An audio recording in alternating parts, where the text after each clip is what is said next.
Llevamos muchos, demasiados días sin que el Depor anuncie su nuevo entrenador, y hoy en Futuribles vamos a hablar de por qué la opción Bruno Saltor tiene sentido.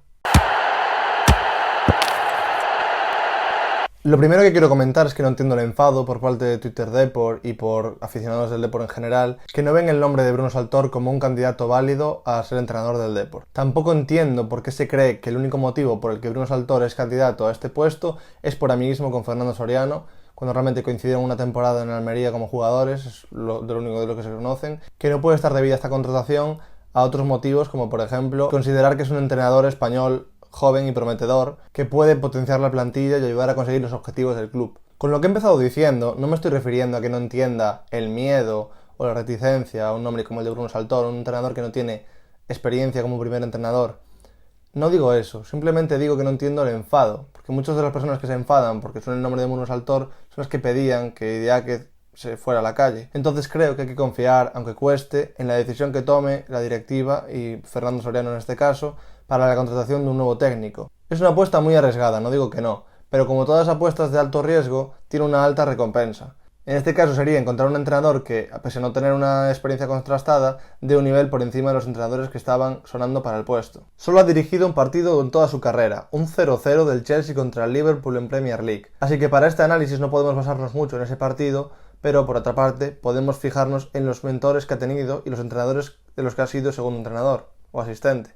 En primer lugar, el más importante, Graham Potter, con el que estuvo 31 partidos. Después, Frank Lampard, 11 partidos en el Chelsea. Y por último, Mauricio Pochettino, con el que compartió 7 partidos. Pero ya hablaremos de la figura de Graham Potter cuando lleguemos a la parte de su juego. Ahora mismo vamos a empezar hablando de la experiencia laboral de Bruno Saltor y también de los puntos positivos que tendría su contratación. Hay que tener en cuenta que, pese a no tener experiencia como primer entrenador, tiene una experiencia de 3 años como entrenador de desarrollo de jugadores en el Brighton. Y por eso creo que puede entender bastante bien lo que significa la cantera para el club y cómo incorporar jugadores jóvenes al primer equipo. Ha vivido 12 años en Inglaterra, por lo tanto tiene un perfecto dominio del inglés. Esto nos puede ayudar con la plantilla actual que tenemos, sobre todo el caso Charlie Patiño. Es muy probable que Bruno lo tenga ojeado de su tiempo en Inglaterra. Y también le puede servir al Depor para cambiar su estrategia de fichajes. Le puede abrir un mercado de jugadores que no necesariamente hablen español. Por ejemplo, fichar en divisiones inferiores de Inglaterra o en otros países jugadores que conozcan sobre todo el inglés y que no tengan por qué necesariamente hablar español. También tenemos que hablar de dos casos paradigmáticos de dos entrenadores que han llegado a lo más alto saliendo de un perfil parecido a este. Dieron el salto del City a otro equipo de fútbol inglés y no les ha ido la verdad que nada mal. Estoy hablando de Mikel Arteta y Enzo Maresca. Los dos con sus disparidades, pero también con sus similitudes. Los dos empezaron bajo el ala de Pep Guardiola y hubo un momento en el que un club, en un caso el Arsenal con Mikel Arteta y en otro el Leicester City con Enzo Maresca, les dieron la oportunidad de entrenar al primer equipo. Con Arteta le tuvieron que dar mucha confianza porque era un proceso de reestructuración y al final acabó saliendo bien. Es un equipo que está luchando año tras año por la Premier League y que también incluso está en la Champions League ofreciendo un buen nivel. Y por otro lado tenemos a Enzo Maresca en el Leicester City, que también era una apuesta muy arriesgada.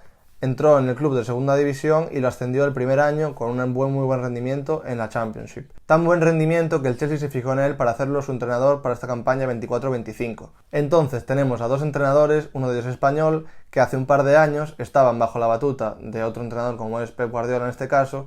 Obviamente entiendo que no es lo mismo comparar a Graham Potter con Pep Guardiola, pero tampoco estamos pidiendo que nos salga un entrenador como Mikel Arteta o Enzo Maresca que están entrenando a un club que entra en el top 10 europeo y mundial.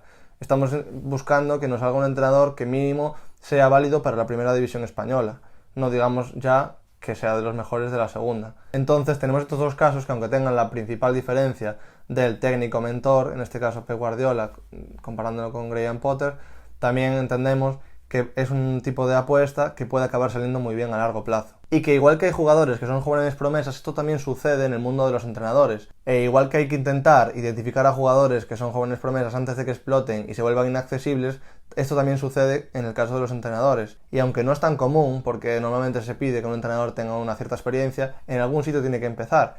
Y también confiar en un entrenador que, ponemos en este caso, que hubiera entrenado una temporada entera en el Chelsea o incluso en el Brighton, ya se convertiría inaccesible para el Depor. Aunque lo echaron después de una temporada, no creo que después el Depor pudiera contactar con él y convertirlo en su entrenador. Entonces el Depor está haciendo una apuesta arriesgada, pero es el momento de hacerla. Es el momento en el que tú puedes llegar a un entrenador que tenga buena pinta, como en este caso es Bruno Saltor, y decirle: mira, te ofrecemos este proyecto en segunda división, un club que tiene las aspiraciones de llegar a primera en pocos años. Y esa es la principal diferencia que veo yo con otros entrenadores, que no conocemos su techo. Hay otros entrenadores que llevan 10, 20 años entrenando y que conocemos lo más alto que han llegado. Y muchas veces los objetivos a largo plazo del Depor están un poco por encima del techo de estos entrenadores. Entonces, aunque fuera una apuesta más segura contratar a uno de estos entrenadores para que simplemente nos suba y después ya en primera hacer una apuesta, pues entiendo que también sea el momento de confiar en un entrenador, darle la confianza en segunda y que en primera, si va bien, mantenerlo. No tener que hacer ese cambio ya una vez solo nos haya servido el entrenador que contratemos para subirnos. Y hablando de otras alternativas para este puesto, tenemos que comentar la que ha sonado con más fuerza, la de Paco Gémez, que mientras Bruno Saltor parece ser la apuesta de Fernando Soriano, Paco Gémez parece ser el nombre que está sonando por parte de la directiva. Es importante tener en cuenta que Paco Gémez sigue viviendo en Coruña, entonces eso es un punto positivo como también se puede convertir en un punto negativo. Entendemos que entrenar al equipo de la ciudad en el que estás viviendo pues es conveniente por la cercanía y por no tener que mudarse de ciudad, pero también tiene un punto negativo. Si imaginaos que dentro de unos años sale mal del club, pues la ciudad en la que quiere vivir, la ciudad de su mujer y de su hija, se convirtiera en un ambiente más hostil. Su techo fue en el Rayo Vallecano, en el que estuvo 4 años, y aunque fuera alabado por su estilo ofensivo y su carácter, eso también le costó algunas goleadas, como por ejemplo un 10-2 por parte del Real Madrid.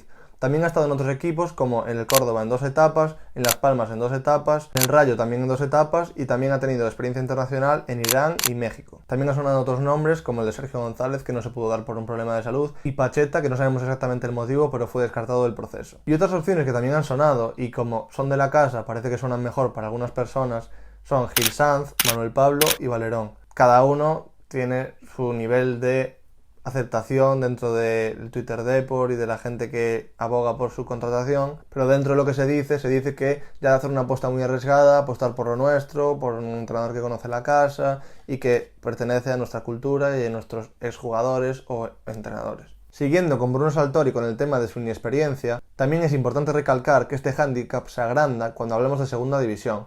Es una liga muy concreta, muy específica, en la que conocerla y tener experiencia en ella te da mucha ventaja. Esto se puede solventar con una visión táctica o un planteamiento táctico que supere el de los otros entrenadores que basen este planteamiento táctico en su conocimiento de la división. Y para hablar de este planteamiento táctico, de estas tácticas de Bruno Saltor, no podemos basarnos simplemente en el único partido que dirigió. Además que algunas métricas se distorsionan por ser un rival del calibre del Liverpool. Entonces lo que vamos a hacer es analizar el estilo de juego de su mentor, Graham Potter, en el que entendemos que basará ciertas partes de su juego. También entendemos que también tendrá su parte de innovación, pero como se ha visto en el caso de Mikel Arteta y Enzo Maresca, pues Pep Guardiola ha tenido una gran influencia en su juego, entonces entendemos que Graham Potter tendrá una gran influencia en la manera de jugar de Bruno Saltor. Lo más importante que hay que tener en cuenta es que Graham Potter transformó el Brighton en 3 años. Llegó en 2019 y en 2022 ya lo tenía en su mejor posición histórica, en 9ª posición de la Premier League. Llegó a un club que luchaba por mantenerse en primera con un juego defensivo, tosco y anticuado. Lo cambió por una filosofía de posesión, versatilidad táctica y juego ofensivo, buscando que su equipo construyera desde atrás y mantuviera el control de los partidos. Después de lograr su mejor posición histórica y casi clasificar para Europa, a Graham Potter lo fichó el Chelsea para hacerse con el cargo de entrenador. Y no digo que Bruno Saltor esté al nivel de Graham Potter, obviamente, pero es una apuesta igual de arriesgada que hizo el Brighton en su momento, o más. Pero, viendo los casos que, por ejemplo, el de Mikel Arteta, que el Arsenal hace una apuesta por él, siendo un club que lucha por la Premier League y la Champions League, y el de Enzo Maresca, un club como el Leicester que acaba de descender de primera a segunda, y confían en Enzo Maresca para devolverles la primera división, también vemos que no es la apuesta más arriesgada que se ha hecho en el contexto del fútbol inglés, y como es un entrenador que viene del fútbol inglés, podemos compararlo con este tipo de entrenadores. Entonces, sí, es una apuesta muy arriesgada, pero sí, puede salir muy bien. Dadle like a este vídeo si os ha gustado y si queréis que haga más contenido relacionado con el Depor. Y también suscribiros y darle a la campanita para no perderos nada de las nuevas noticias del fútbol mundial, de las jóvenes promesas y también del Deportivo La Coruña. Y con esto me despido. Confiad en el club y en el equipo. Apoyad al entrenador sea quien sea y forza Depor. It's time to go!